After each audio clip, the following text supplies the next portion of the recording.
Talk about lists, and we're not talking about the Hungarian composer and his relatives. We're actually talking about a really good exercise and a method of preparation. What do I mean? I'll give you an example. When I was preparing for the immigration test, which is different, immigration court is obviously different than criminal court, they actually gave you a 2-week free course. That's a nice life hack. If you want some free court training, sign up for the exam and they give you a free training course. But anyway, one of the exercises was actually brilliant. They gave us a list of different legal terms, and they had a recording whereby the person would just list out legal terms and give you about 1 second to interpret each of the terms into your language. For example, I don't know, defendant, prosecutor, stay of adjudication, adjourned, and so forth. So you have to know them cold, right? And you were able to do this exercise until you pretty much got all of them right. And that's actually a beautiful exercise. 1, it trains your mind for agility and quickness. 2, that's a way to prepare for jobs. And 3, that's actually a way to prepare for life or for the life of an interpreter by just learning different lists from different fields. That is something I've been meaning to do, another confession, all this time and haven't done. You know, like take lists of colors, lists of mammals, which I have to tell a cute joke here. Not joke, it's an actual anecdote, a cute story. I was coaching a student, a very clever and talented student. She was an English teacher, and I'm going to say the phrase in Russian. I said, "На земле больше не осталось мамонтов." So she translates, there are no more mammals left on earth instead of mammoths. I thought that was very sad. But anyway, so lists of animals and so forth. I'm going to demonstrate, maybe make a fool out of myself. I have not prepared any of these lists.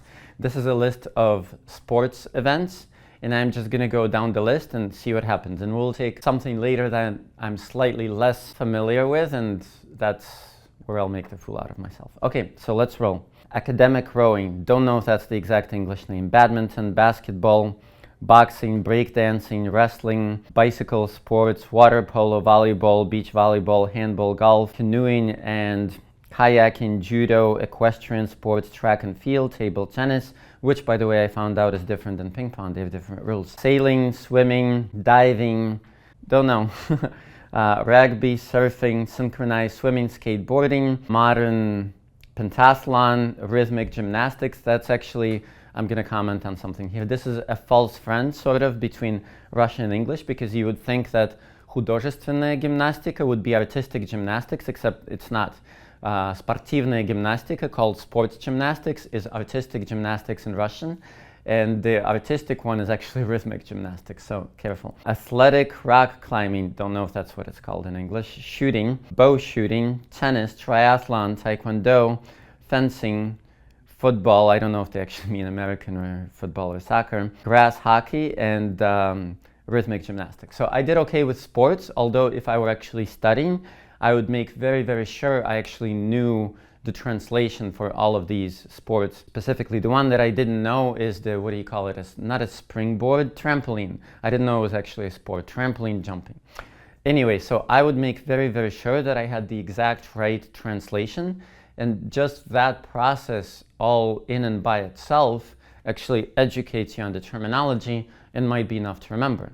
So now I'm going to take this phone here. I'm going to try with colors, but these colors are very fancy colors, so honestly I'm probably not going to know a whole lot of them. Azure blue, scarlet, beige, khaki, emerald, celestial blue, ultramarine, purple, raspberry, brown bear color, azure again, indigo, I'm skipping some actually, amber, but you get the point. Some of them I know, some of them I actually don't. So if I wanted to learn colors, I would get the exact translation. How, by the way, do you get the exact translation? You can use Wikipedia.